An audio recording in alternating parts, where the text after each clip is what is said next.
শুনিছেন? আমি শিওর আমি নাকি জামাত ইসলামের কাফের শাখার আমির।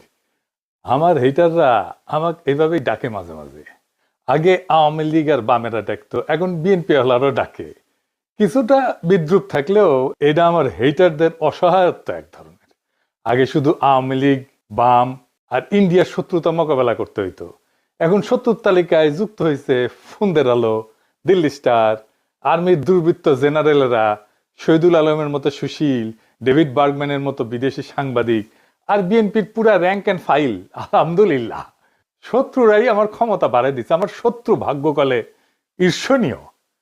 শত্রুরা যখন আপনার বয়ানের জবাব দিতে পারে না, তখন সে আপনার এই ক্যারিকেচার বানাইতে চায় অথবা ধ্বংস করতে চায়। তাই পরিষ্কার করে বলি যে আমি তো মুসলমানরা জানেন, আমি বলি আমি বাংলাদেশি হিন্দু। আমি জামাতের লোক না, জামাত করি না, এনসিপিরও কেউ না, এনসিপি করি না, কোন রাজনৈতিক দলের সদস্য